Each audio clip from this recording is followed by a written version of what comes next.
starting lineups, because I feel like this is such a debated topic right now in the community. And I want to get your perspective on it.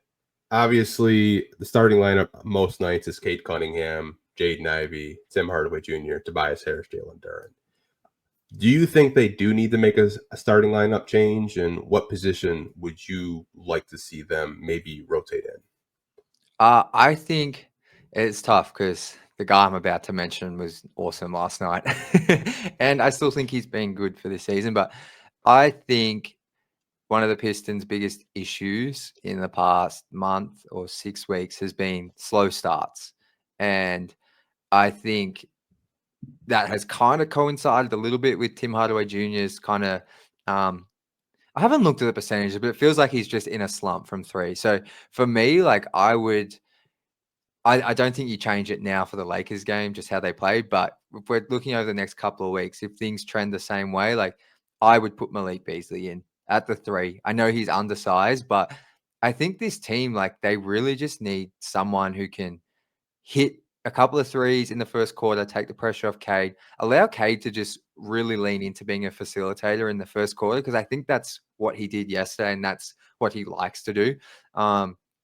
And I think Tim Hardaway Jr. was doing that in the first few weeks of the season, but it's kind of tapered off. And I think THJ as well is perfectly fit to swap roles with Malik Beasley. Like they're similar players. I think Beasley's just more in his prime and just playing better. Like he's been insane. And shout out to you because you were big on the Pistons signing him. But that would be the change I'd make. I've settled down on the center thing. I think JB handles the minutes fine. He rewards Duren when he's playing well, and he puts Stu in when he's not. They pretty much play like the same amount of minutes. So that's where I'd go. It'd be putting Beasley in. And I talked a couple of weeks ago with a content creator and a credential media member, Zarek, and we were kind of talking about this as well. And he said that he would switch Isaiah Stewart in for Jalen Duren, which I get. The season defensively Isaiah Stewart is having, he's having a season where the rim protection is a real thing with him. I feel like if he was 2 inches taller, he'd probably be in Defensive Player of the Year conversations. Just the type of blocks and the way he's just defending, I think he's done a really good job. But I think I'm with you. I like THJ, I really do.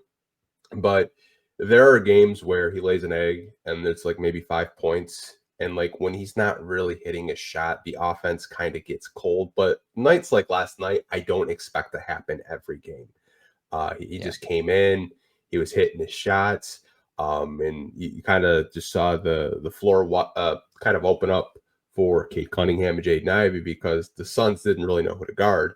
The Suns are like a really, really bad defensive team, but I don't want to take anything away from that win last night. But overall, I think Malik Beasley, to me, if you look at the numbers when he starts, like his true shooting percentage is like 71% when he starts, which is like absolutely insane. Like I kind of like dove down the rabbit hole. It's just like 20 points a game, 50% from three. I was just like, yeah, this man has to start. That's insane. Yeah, I think like, and some people have kind of been like, well, I think JB likes having him off the bench, knowing that he can come and add that scoring punch. But I just think it's so pivotal for this team, like in that first 6 to 8 minutes, that they have a guy that's knocking down a couple of threes just to get things going. And Tim was doing that earlier, but and he did it last night. Like I think he scored. He had 16 points, and I want to say like 8 of them were in the first quarter. So I just think that early scoring punch is really vital to this team getting off to good starts. And yeah, I'm fully with you. Like, did you say 71% true shooting? That's like a rim running center's true who doesn't shoot. Yeah, I think I had posted a graphic this week on Instagram because I had saw like he's started 8 games this season. Yeah. And obviously I was just like, there's no way he's got a 71% true percentage. And I go on StatMuse and that's exactly what he had. I was just like, dude, that's insane. Yeah, 71% true shooting for Savage, 52.3 from the field, basically 47% from 3 and 20 points a game when he starts. It's ridiculous. Yeah, man. Like I tried telling people like Malik Beasley would just fit like a glove. Like if you followed his career at all from Denver to Milwaukee, not so much the Lakers, and that kind of pisses Lakers fans off because anytime they sign someone that's a good shooter, they kind of call it the Laker effect. They immediately they forget how to shoot, which is actually kind of hilarious. Like if he goes off in tomorrow's game, Lakers fans are going to be heated. Like I can already hear it because anytime if they sign like a former Miami guard or a shooter, they just I don't know. Gabe Maybe it's a Vincent. yeah. Maybe it's a pressure thing. Kendrick Nunn, like it's just Oh, it's absolutely insane. I know some people had mentioned starting Ausar.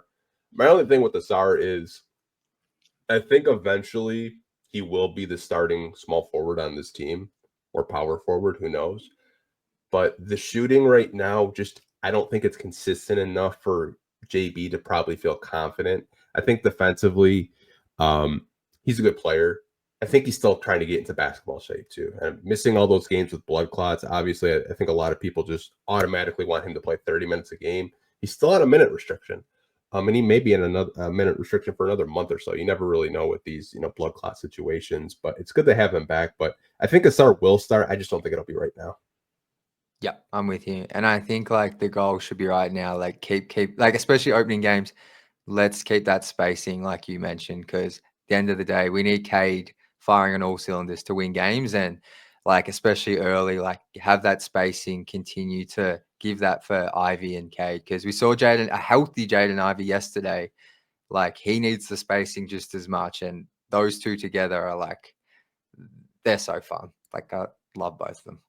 I've Yeah. derailed it a bit, but just have to get that Yeah. in there. No, I mean, like I'm really high on the backcourt. I know some people were kind of on JI last week because he goes through these shooting slumps, and it's kind of like a track record, with his career. Like the all times high with him are really high, but he does have like kind of like woes throughout the season, which I expect any player to have. Kind of cool off a little bit, but it was obviously his knee. He was having knee Yeah. inflammation, and he hurt his ankle several times a couple of weeks ago. But it's good to see him just have the type of game that he had, because when you have a backcourt like that, dishing out 20 assists a night, like that's going to be really hard to stop. It's crazy. And just as well, I saw my guy downtown Deuce, who actually knows Jaden and his family. He said he's Mhm. been dealing with like a toe issue as well. So Yeah. I think because I was kind of starting to question JI a little bit because that was like 10 games. It was like, ooh. But I think it was due to the injury. So hopefully he can continue this for a few more games. Yeah, I know Deuce and King are really tapped in with Jaden Ivey. They do a lot of things with him. I Yeah. saw this summer they did like an event with him and met up with him. But I know those two are very, very tapped in with Jaden Ivey. So if it comes from them, it's pretty reliable.